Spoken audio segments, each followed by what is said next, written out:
They planned for a short war, swift victory, proud glory. But behind every plan hid a secret flaw. They were fighting ghosts made of numbers they never checked. This is the story of how Japan lost a war before it even began.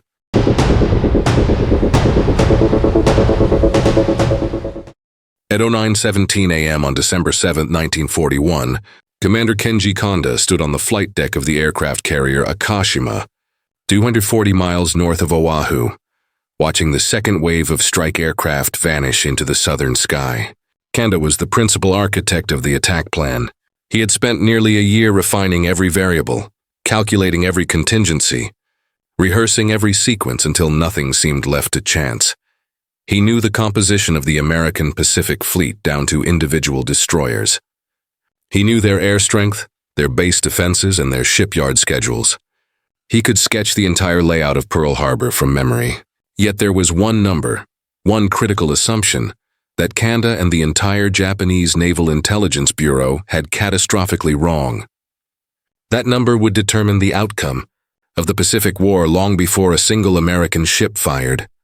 Back Tokyo's analysts had estimated that by December 1943, the United States Navy would field approximately 14,500 officers and 10,000 enlisted men. The actual strength on that date would prove to be 225,100 officers, 126,000 officer candidates, and 2,490,650 enlisted personnel. They had miscalculated by a factor of nearly 8 to 1. This was not a trivial intelligence error, not a misplaced decimal or a rounding slip. It was a failure to comprehend the nature of the enemy itself. By the time Japanese intelligence realized the truth, the momentum of war could no longer be reversed. The man who first glimpsed the flaw was Ensign Daisuke Nishikata. Once a promising naval aviator, he had been grounded by a stomach ailment in 1936 and reassigned to intelligence work, where his photographic memory and analytic precision quickly made him indispensable. On March 25, 1941, 9 months before the attack, Nishikata was dispatched to Honolulu under diplomatic cover using the alias Tadashi Morimoro.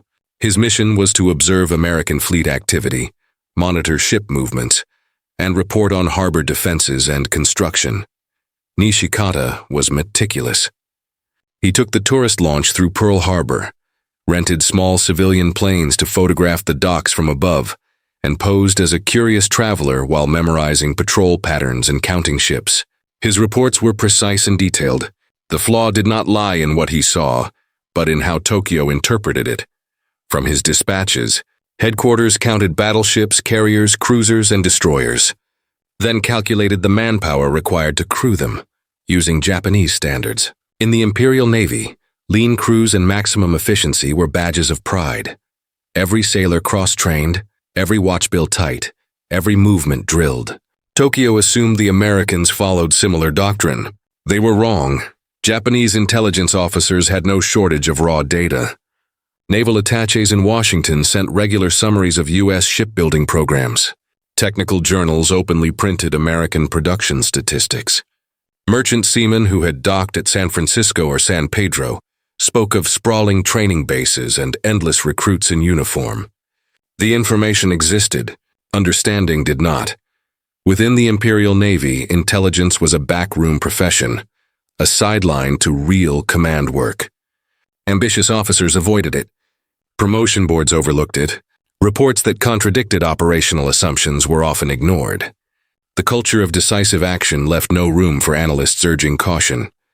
Captain Toshikazu Omae, serving in the operations section of the Naval General Staff, epitomized this conflict. A brilliant planner and veteran strategist, Omae had studied American naval doctrine for years. Yet even he relied on personnel projections that assumed the U.S. mobilization curve would mirror Japan's own. His staff concluded that the Americans could field at most 40 major combatants in the Pacific, barely enough for a single sustained offensive, and that replacing losses would take years. These numbers became the foundation of Japan's war plan. Strike hard, seize the resource belt of Southeast Asia, fortify a perimeter stretching from the Aleutians to the Dutch East Indies, and force Washington to negotiate. Every strategic assumption rested on the belief that American manpower was finite, but the United States was preparing for a different kind of war entirely. Ensign Daisuke. Nishikata's cover identity was flawless. Officially, he was a junior aide attached to the Japanese consulate in Honolulu, a mild, courteous diplomat with an interest in American culture and Hawaiian weather. Unofficially, he was Japan's most valuable intelligence asset in the Pacific. He arrived in Honolulu on March 25, 1941, traveling under the alias Tadashi Morimoro, with diplomatic credentials issued through the Ministry of Foreign Affairs. His orders were simple but critical: observe, record, and report. Every ship that entered or left Pearl Harbor, every construction project, every patrol pattern, every minor change in naval activity, all were to be documented and sent discreetly back to Tokyo. Nishikata's methods were meticulous. He lived modestly in a boarding house near the waterfront, close enough to see the masts of American destroyers glinting in the distance. He rented small civilian aircraft for sightseeing flights and used a concealed camera to capture photographs of the harbor. He took the public harbor tour repeatedly, pretending to admire the scenery, while memorizing the arrangement of docks, dry docks, and fuel tanks. Every evening he organized his notes by ship type and class, carriers, cruisers, battleships, auxiliaries, and coded his reports before sending them through diplomatic pouches to the Japanese embassy in Washington. Then onward to Tokyo. His observations were astonishingly accurate. The number of ships anchored at Ford Island, the location of the submarine pens, the routine of the patrol aircraft, all matched later American records almost perfectly. The problem was never the data. It was what Tokyo's intelligence analysts believed the data meant. The Naval General Staff, interpreting Nishikata's dispatches, assumed that American ships operated with similar manning ratios to those of the Imperial Navy. On Japanese vessels, efficiency was everything. Fewer men, more discipline, minimal redundancy. The great carriers Akashima and Soryu-Maru each operated with crews of roughly WWII 600, a number that seemed sufficient for all purposes. Therefore, when Tokyo estimated American carrier personnel at 800 per ship, it felt generous. They could not imagine that U.S. carriers routinely carried 2,400 or more, complete with multiple damage control divisions, repair parties, and redundant engineering crews. Tokyo's analysts had access to more than enough information to question their assumptions. Japanese attachés in Washington routinely sent naval yearbooks and construction reports.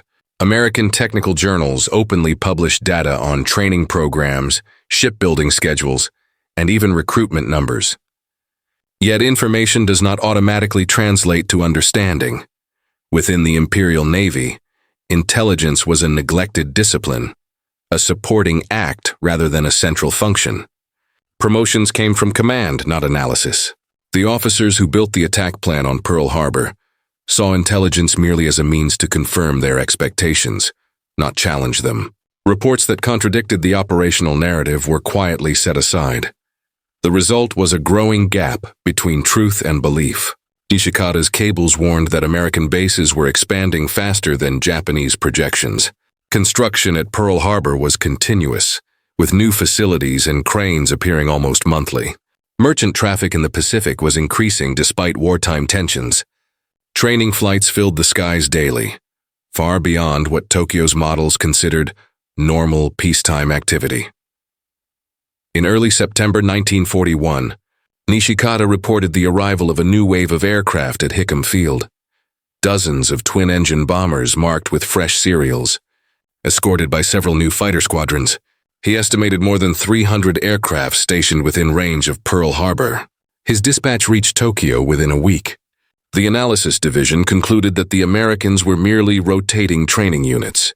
The estimate remained unchanged. By October, Nishikata grew uneasy.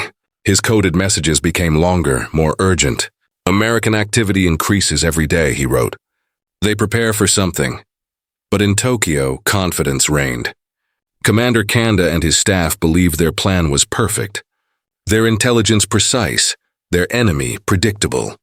On the morning of December 7th, as Kanda watched bombers vanish toward the horizon, Nishikata sat in his modest Honolulu room, listening to the faint echo of explosions drifting over the harbor. He opened his notebook, full of coded numbers and sketches, and stared at the pages. He had done everything his orders required, gathered, measured, reported. But none of it mattered now. The great machine had already been set in motion, driven not by facts, but by the illusions built upon them. In Tokyo, the air of triumph following the success at Pearl Harbor quickly hardened into conviction. The Americans, the admirals told themselves, had been caught off guard because they were predictable, methodical, cautious, unimaginative. They believed their understanding of the United States was complete.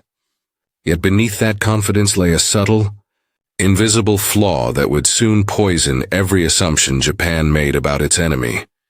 Intelligence officers later gave that flaw a name: mirror imaging, the fatal belief that an adversary thinks, plans, and fights as you do. The officers of the Imperial Navy measured the world through their own reflection. To them, building a fleet meant decades of patient development, elite academies, meticulous training, and strict hierarchy. Every pilot was an artisan of war, every sailor a product of long apprenticeship. Rapid expansion was unthinkable. To grow too fast meant to dilute quality, to invite chaos. When Tokyo's analysts studied the American Navy, they saw what they expected to see: another version of themselves. They read reports on U.S. shipbuilding and assumed the Americans would face the same human constraints Japan did. They examined American recruitment policies and concluded that mass training of civilians could never produce capable sailors. They believed that national will, not industrial might, decided wars. It was a comforting illusion. In June 1941, Japan's Navy numbered about 290,000 personnel, a force that had taken years to cultivate. By contrast, American naval strength at the same moment already stood near 310,000, yet Tokyo considered the two services equal. No one in the Naval General Staff imagined that within 18 months, the U.S. figure would exceed $1,750,000. Within the operations section, Captain Toshikazu Omae and his aides drafted a document labeled Projection for U.S. Naval Expansion, 41 to 1943. It predicted that, even under full mobilization, the United States could man no more than 45 major combatants in the Pacific, perhaps another 20 in the Atlantic. Japan's own war plan, approved by Admiral Shigekazu Shimata, rested on that assumption. The error was simple yet absolute. They assumed that the United States would fight like Japan, cautiously, methodically, slowly. Reality operated on another scale entirely. Across the Pacific, American shipyards were already launching new destroyers and escort vessels every week. Training stations along the U.S. coast swelled with recruits. Newspapers in Los Angeles and Chicago published images of sprawling barracks and hundreds of trainees drilling in formation. Japanese intelligence officers clipped these photos, filed them, and wrote in the margins, "Propaganda." The truth was that the Americans had turned the very concept of mobilization into an industrial process. What Japan achieved by hand, the United States achieved by assembly line. Their advantage was not simply population but system. The ability to multiply effort with machinery, to turn civilians into sailors in months, not years. And yet in Tokyo, the culture of the Navy made such an idea impossible to believe. To the Japanese mind, quality was sacred. A sailor who had not endured years of discipline and study could not possibly be trusted with the honor of the Emperor's fleet. How then could an American sailor trained in 12 weeks command a battleship gun or pilot a carrier aircraft?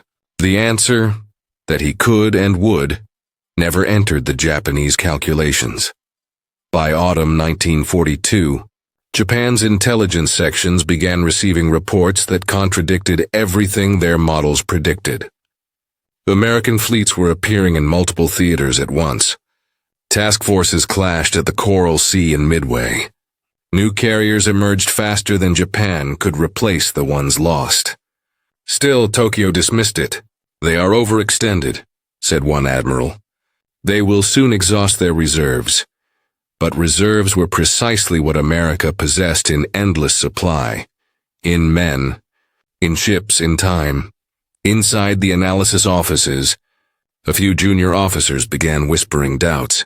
One, Lieutenant Hiroshi Nakane, wrote privately in his notebook, "We think the enemy is a mirror, but perhaps it is a window, and we refuse to look through it." No one read his note. It lay buried beneath reports stamped confidential and filed away in drawers lined with dust. The illusion endured. Japan saw itself reflected in its enemy and mistook the image for truth. In that reflection, they saw discipline, precision, and the promise of control. What they did not see was the tidal wave of numbers rising quietly beyond the horizon, a force that no amount of courage or skill could stop once it began to move. The first cracks in Japan's illusion appeared not in Tokyo's offices but on the open sea. In May 1942, during the Battle of the Coral Sea, Japanese reconnaissance pilots spotted an American task force centered around 2 aircraft carriers. According to imperial doctrine, a fleet carrier required around 100 men to operate. Flight crews, engineers, gunners, and command staff included.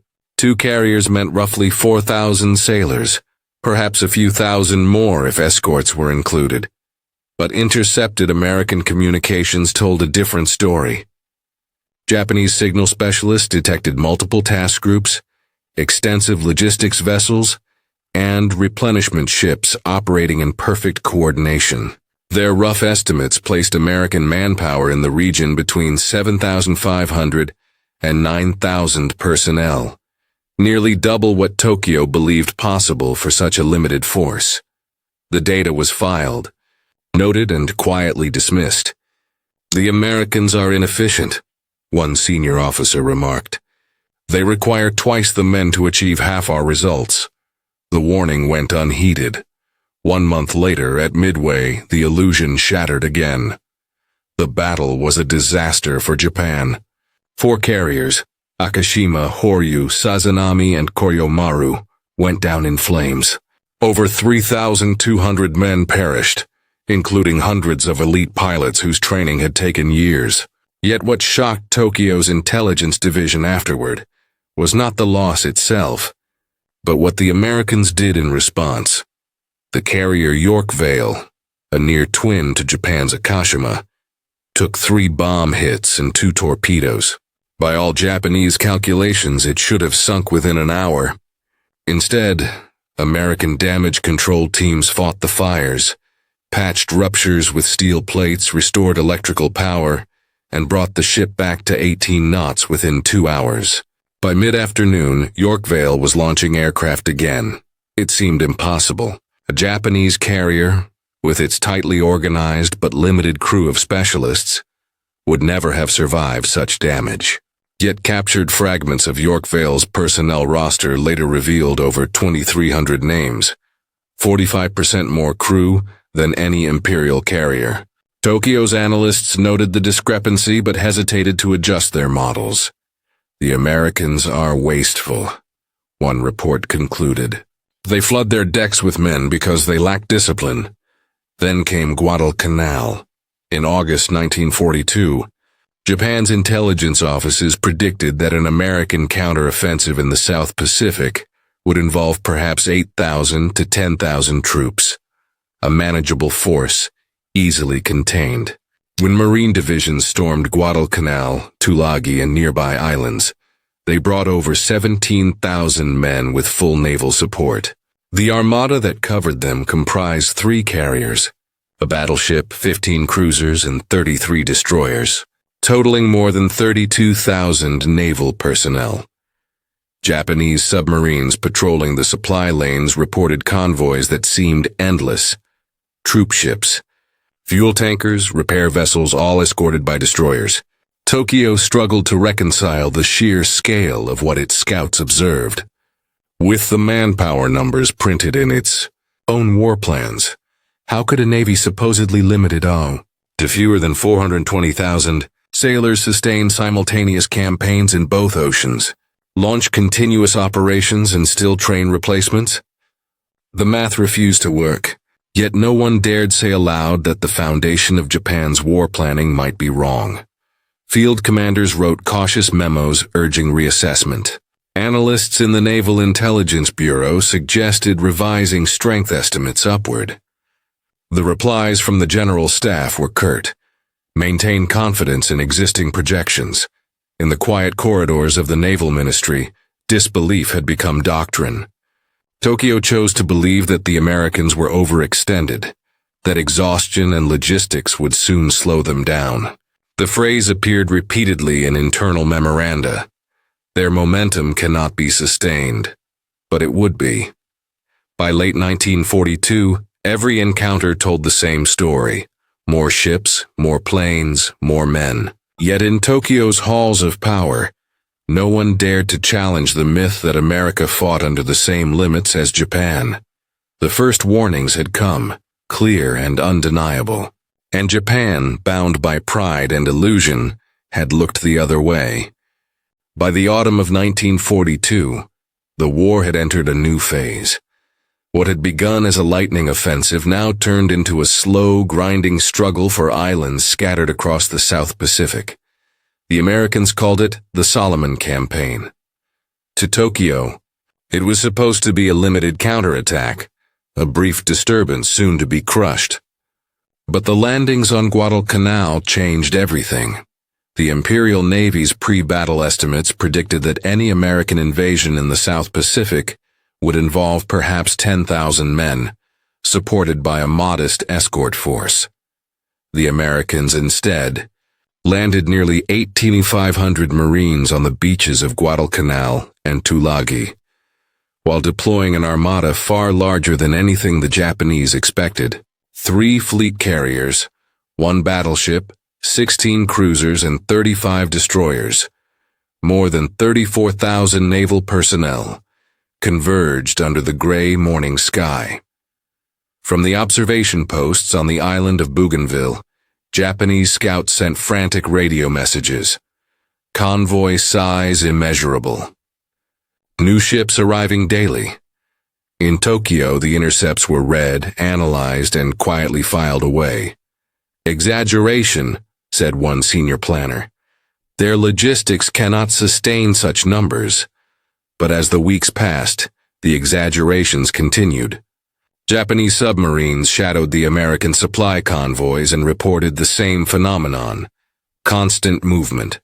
Tankers, troop transports, cargo ships, hundreds of them, shuttled between Espiritu Santo and Guadalcanal, always under heavy escort.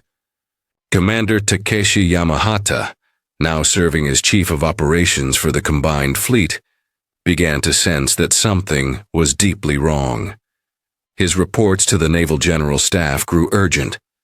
Enemy activity exceeds our projected manpower by at least double, he wrote in one cable.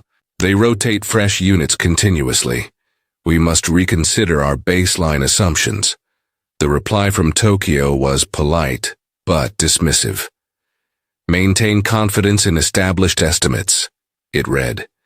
Enemy numbers appear large, but will soon diminish through attrition. Attrition, however, worked in the opposite direction.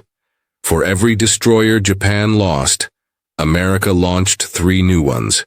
For every pilot shot down over Guadalcanal, 2 more arrived trained and ready.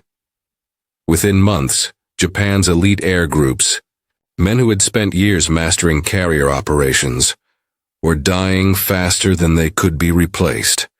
Replacement pilots now completed abbreviated training of only 6 months instead of 3 years, yet even that accelerated schedule could not match American output.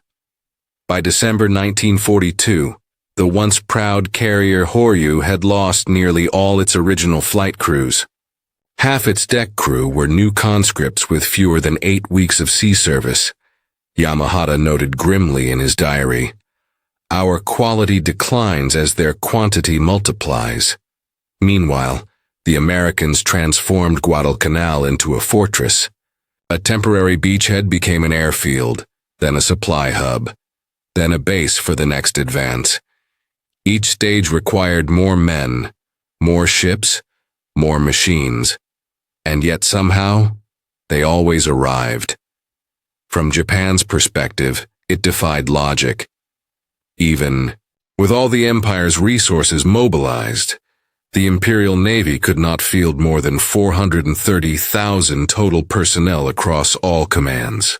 Yet the Americans seemed to generate new fleets from thin air. At sea, this imbalance became visible in small, devastating ways. When a Japanese destroyer was damaged, it returned to base for months awaiting repairs. An American destroyer, struck by a similar blow, would be back in action within weeks. Their shipyards never slept. Their supply lines never slowed. In January 1943, Yamahata sent one final memorandum to Tokyo. The enemy's numbers are increasing beyond comprehension. If current patterns hold, we face not an opponent of equal size, but of multiplying strength. We cannot match such expansion through bravery alone. The document reached the Intelligence Bureau, was stamped "Received," and stored in a locked file drawer. Within that same month, the Imperial Navy abandoned Guadalcanal. The evacuation was conducted under cover of darkness, codenamed Operation Ketsu-1. Thousands of Japanese soldiers were left behind, too wounded or sick to move. They called themselves the Ghosts of Guadalcanal. For Japan, it was more than a tactical withdrawal. It was the first undeniable sign that the Empire's war machine had met something it could not outfight, outbuild, or outlast. By the spring of 1943, the optimism that had once filled Tokyo's naval headquarters was gone. Reports from the field spoke of exhaustion, ships short of fuel, pilots dead or missing, training programs collapsing under pressure. And yet, the tone of official briefings remained unwavering. Victory through persistence. Admiral Takeshi Yamahata, Commander-in-Chief of the Combined Fleet, had seen enough. He was no ordinary officer. Years earlier, he had studied at Harvard University, served as a naval attaché in Washington, and traveled widely through the American industrial heartland. He had seen the shipyards of Norfolk, the factories of Detroit, the rail lines that seemed endless. He understood what that kind of machinery meant in a war of attrition.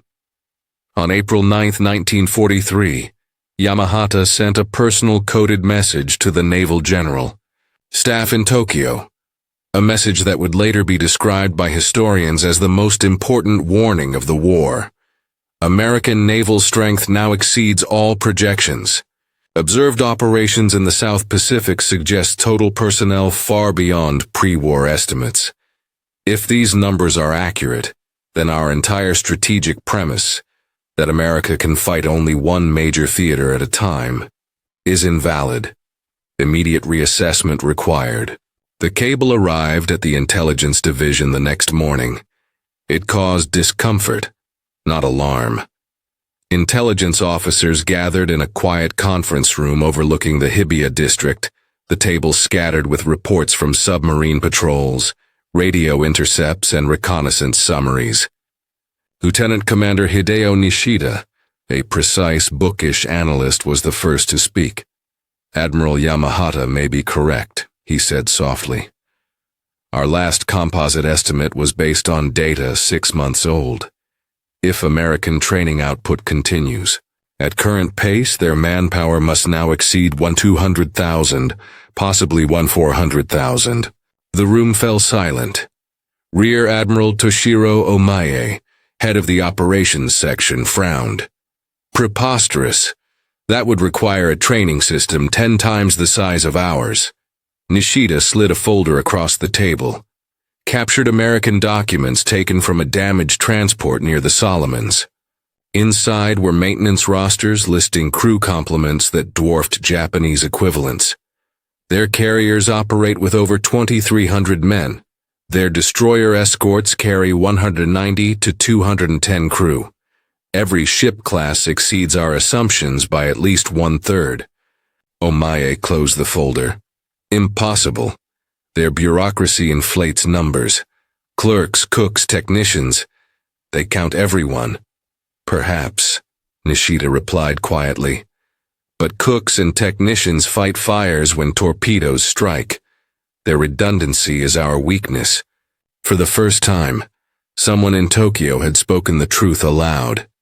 Within weeks, Yamahata's warning reached Admiral Shigekazu Shimata, the Navy minister. Shimata was a man of discipline and ritual. Every morning he arrived precisely at 700, bowed to the portrait of the emperor, and read the situation reports in exact order. He was not easily shaken, but the numbers disturbed even him.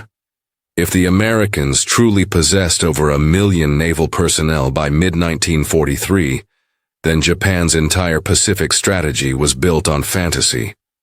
Shimata authorized a special task group to investigate, a rare admission that something fundamental might be wrong.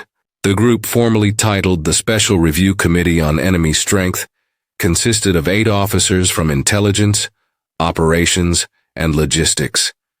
Their leader was Commander Ryuji Tanaka, a meticulous staff officer known for his integrity. Their instructions were clear. Re-examine all intelligence collected since 1941 and produce a new estimate of American naval manpower without regard to political consequence. For 6 weeks, they worked in a windowless office behind the Naval Ministry, surrounded by stacks of radio logs and decoded intercepts. They cross-checked ship sightings, counted training facilities, and compiled every interrogation transcript of captured Americans. One afternoon, an intelligence aide named Sub-Lieutenant Ken Morita discovered a report from a Japanese submarine patrol near the Aleutians. The report described a convoy of 6 American escort vessels, each with an estimated crew of 200. This confirms the German figures, Morita said. German figures? Tanaka asked. Yes, sir. Berlin sent us data last September. Their U-boats reported similar numbers during Atlantic operations. That cross-reference changed everything. With German confirmation, the committee could no longer dismiss the evidence as exaggeration. They began recalculating every line of their tables. The totals rose relentlessly. 850,000, 200,000, 500,000, until by the committee's final projection, the Americans had already surpassed 1,150,000 naval personnel, with growth expected to reach 2,470,000 by mid-1944. Tanaka stared at the final sheet of paper in silence. The figures were so far beyond Japan's capacity that the war's outcome could now be expressed as pure arithmetic. No tactics, no heroism, no divine wind could alter it. When the report reached Shimata, he read it 3 times. Then, without comment, he locked it in a safe and ordered all copies restricted to officers with direct operational need to know. Publicly, nothing changed. The speeches still promised victory. The newspapers still printed stories of courage. But among the handful of men who had seen those numbers, a quiet understanding took hold. An understanding that the war Japan had begun with such pride was already mathematically unwinnable. The Special Review Committee on Enemy Strength worked in silence for weeks, isolated from the rest of the Naval Ministry. Outside their office, the city of Tokyo continued its rigid routines. Trains arriving on time, couriers carrying sealed envelopes, officers saluting under cherry trees already stripped bare by spring winds. Inside, the atmosphere was one of mounting dread. Commander Ryuji Tanaka reviewed report after report, his desk covered in piles of decoded transmissions and captured documents. Every line, every number led to the same impossible conclusion. By July 1943, American naval manpower had already exceeded 1,850,000 men, and the rate of growth showed no sign of slowing. Based on confirmed training outputs, they projected that by June 1944, the figure would reach $2,470,000. Tanaka's pencil paused above the last column of figures. "This is no longer estimation," he murmured. "It's mathematics." His deputy, Lieutenant Commander Hideo Nishida, nodded. "At this scale, strategy becomes irrelevant. We cannot destroy faster than they can replace." The report's appendices filled hundreds of pages. They detailed how the Americans had created an industrial mobilization system unlike anything in history. Great Lakes, Illinois. A single training facility was processing 22,000 recruits every month. Similar centers in San Diego, Norfolk, and New York were matching those numbers. Together, they produced nearly 1 million new sailors a year.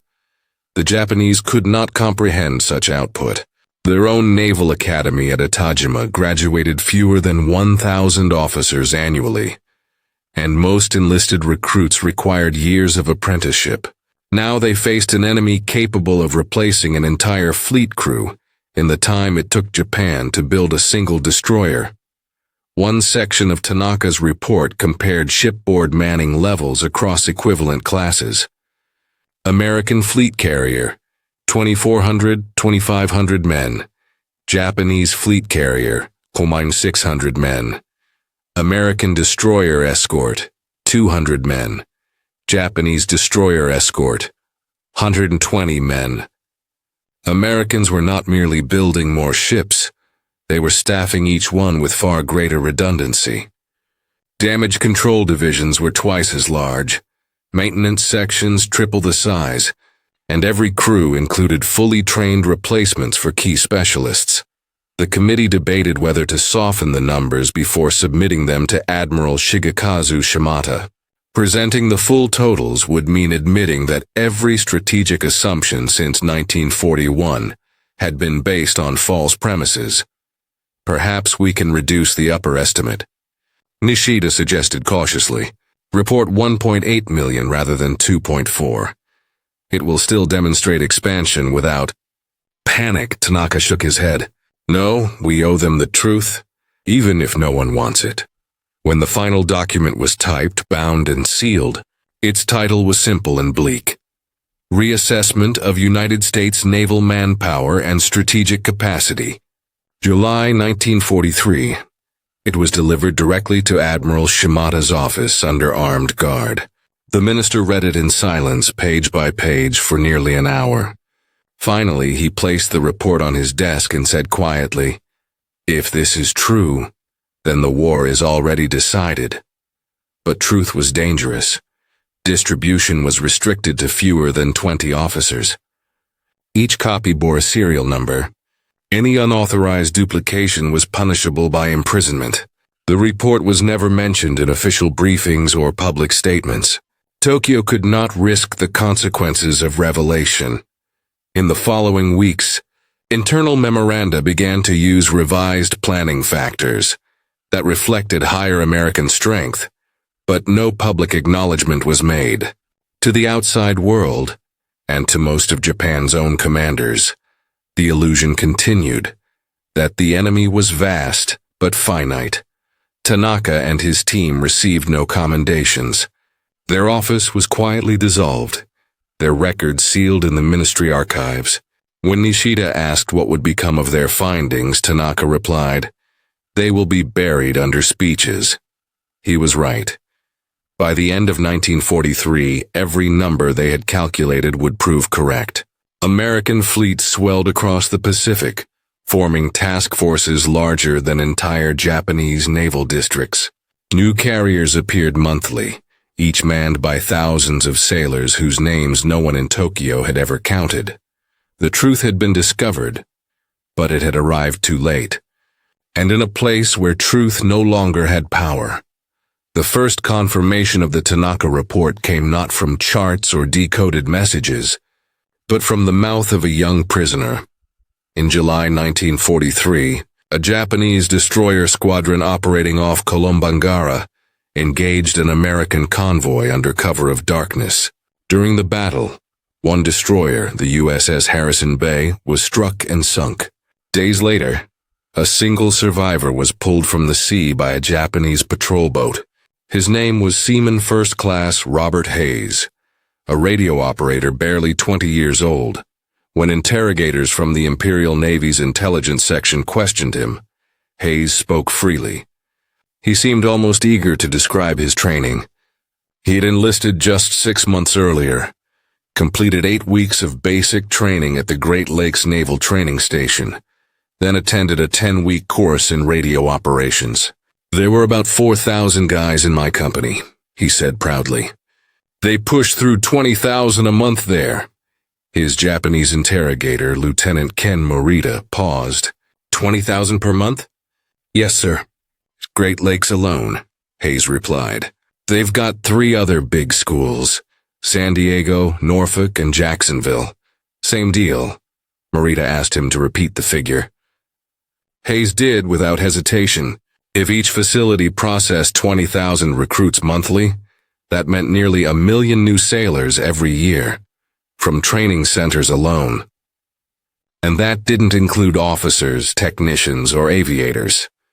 When Morita's report reached Tokyo, it was forwarded directly to Commander Ryuji Tanaka, whose committee had just been disbanded. Reading the interrogation transcript, Tanaka felt a strange sense of grim vindication. The numbers matched his own projections almost perfectly. He forwarded the file to Admiral Shigekazu Shimata, attaching a brief note. The prisoner's account confirms our calculations regarding U.S. training throughput. The American system operates at an industrial scale. Their personnel capacity is effectively unlimited. The reply he received 2 days later was curt. Information unverified. Treat with caution. The bureaucracy's resistance to reality persisted. To many senior officers, such numbers defied belief.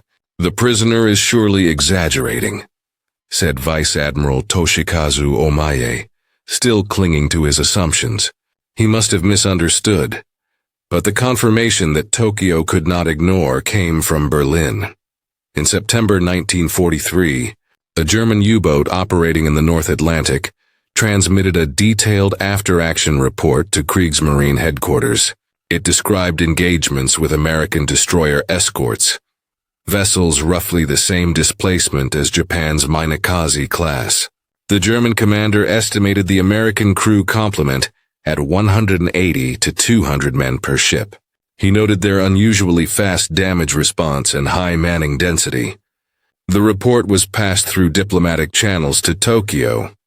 For Japanese analysts, the evidence was undeniable. The same pattern repeated across every class of ship. The Americans manned their vessels at 150% of Japanese standards. That meant 150% more engineers, 150% more gunners, 150% more mechanics. And when battle came, 150% more men to keep the ship alive.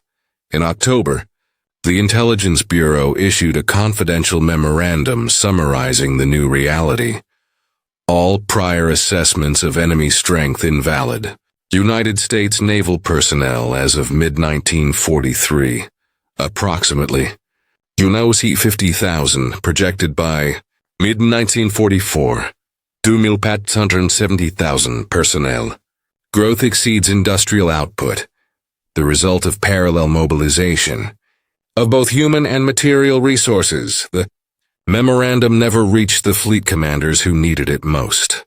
It was stamped top secret, eyes only, restricted to the Navy Ministry and the General Staff. The men fighting at sea still believed they were confronting an exhausted enemy, stretched thin across oceans. Meanwhile, the Americans were building faster than ever.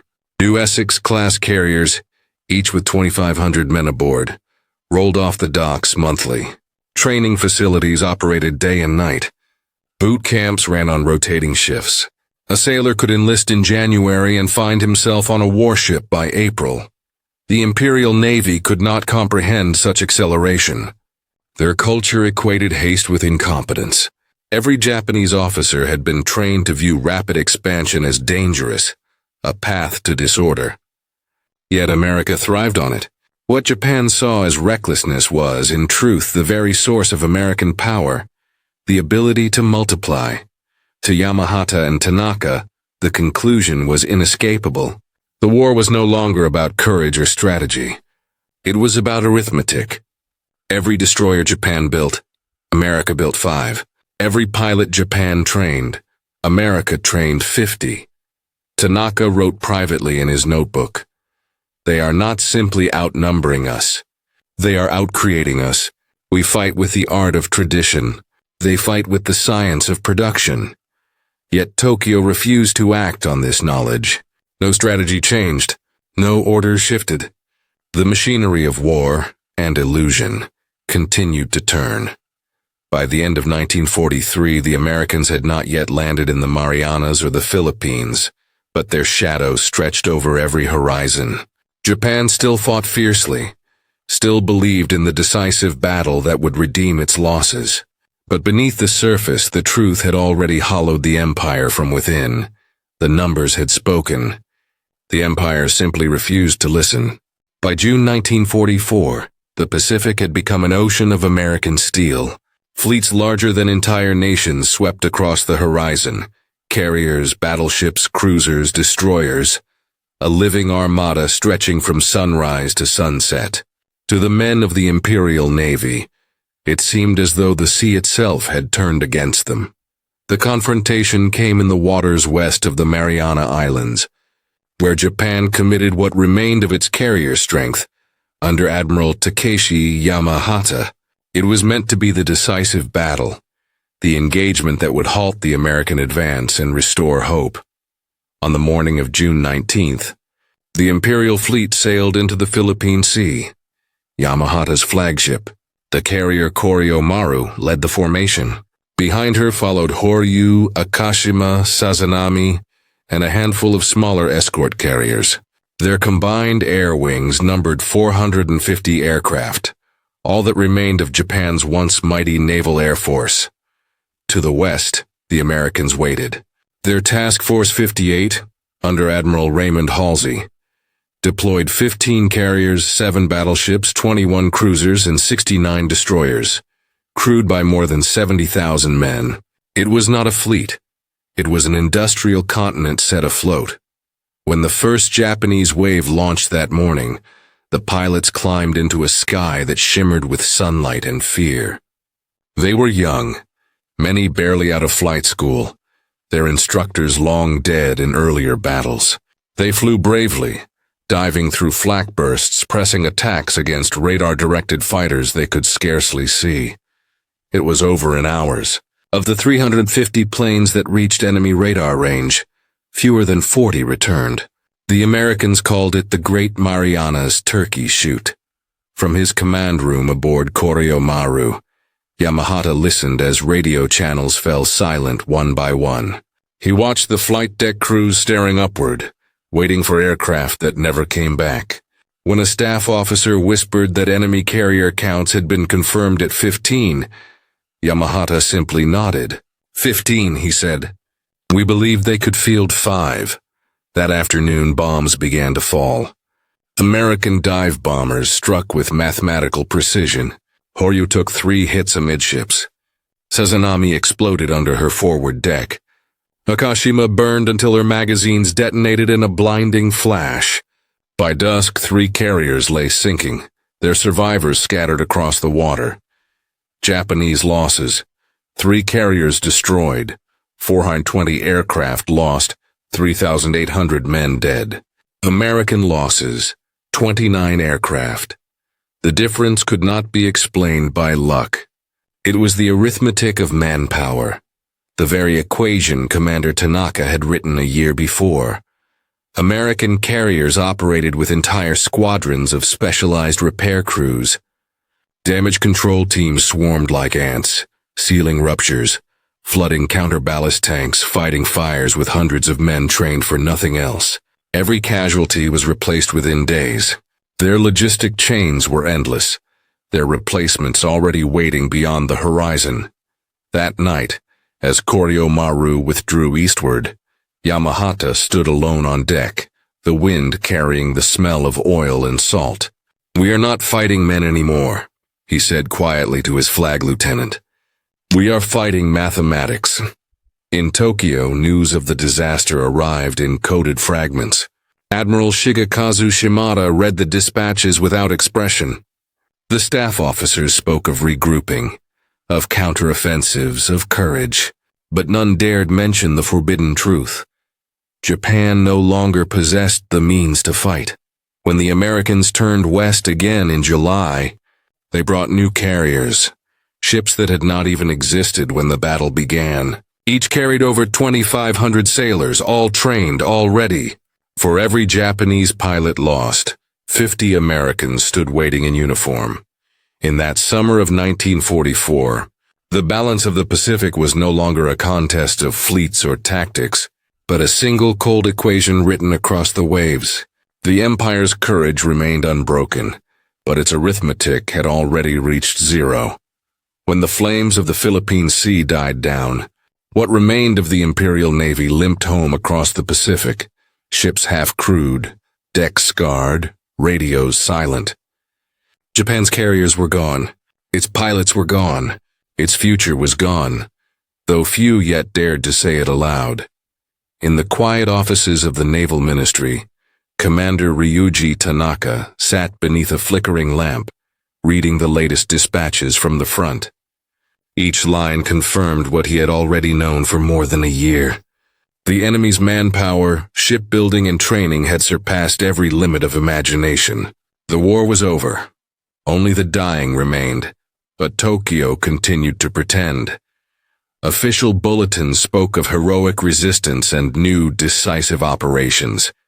Newspapers praised the spirit of the fleet. Publicly, the government declared that Japan's fighting strength remained unbroken. Secretly, the Navy's high command had already accepted the truth contained in the Tanaka report. Victory was mathematically impossible. Admiral Shigekazu Shimada, both Navy Minister and Chief of the Naval General Staff, held that report locked in a safe in his private office. Only 19 officers had ever read it. Most were now dead, at Midway, at Guadalcanal, at the Philippine Sea. Those who survived never spoke of it. In December 1944, an internal memorandum updated the numbers one final time. United States naval personnel, active and reserve, 2,490,650 Imperial Japanese Navy personnel. 312,000, the ratio was 8-1, but the disparity was greater still. For every Japanese sailor at sea, there were dozens of American workers building ships, weapons, and planes to sustain him.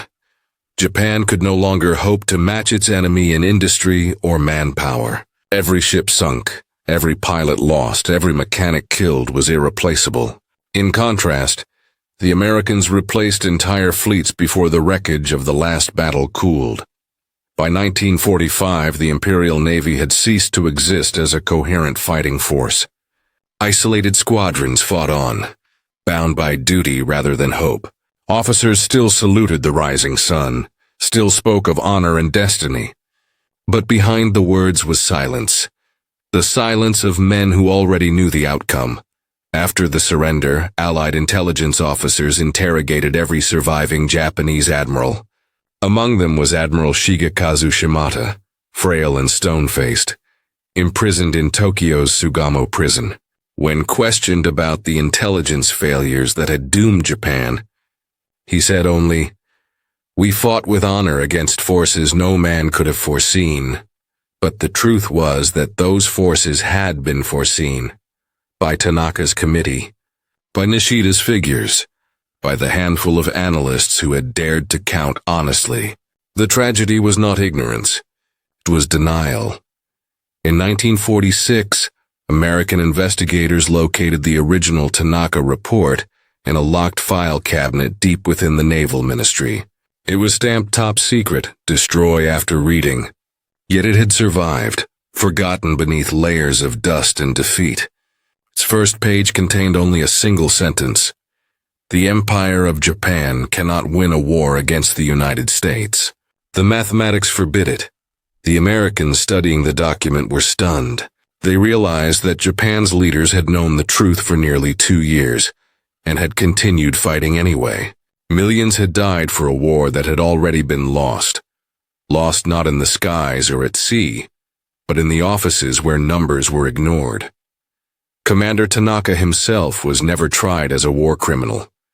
After the surrender, he returned to his hometown near Hiroshima. He never spoke publicly of his work, though neighbors remembered him as a quiet man who walked every morning to the sea. When he died in 1962, his notebook was found among his personal effects. Inside was a single line written in careful ink. "We were defeated not by strength, but by understanding." The story of Japan's naval intelligence is not one of cowardice or betrayal, but of blindness, the blindness born from certainty. They saw the enemy through their own reflection, measured his power by their own limitations, and mistook illusion for truth. Wars can be lost on the battlefield, but they are doomed long before in rooms filled with charts and pride, when men choose belief over knowledge. And so the empire fell, not for lack of valor, but because the numbers could not be denied. In the end, it was not courage or cunning that decided the Pacific War, but arithmetic. Japan fought with honor, yet against an enemy whose strength could be measured in millions. The tragedy was not ignorance, it was refusal to see. Every battle, every loss echoed the truth long buried in locked reports. That belief cannot rewrite mathematics. If this story moved you, please support the channel by liking, sharing, and subscribing. Each click helps us bring forgotten history back to life and ensures that the lessons of the past are never lost again.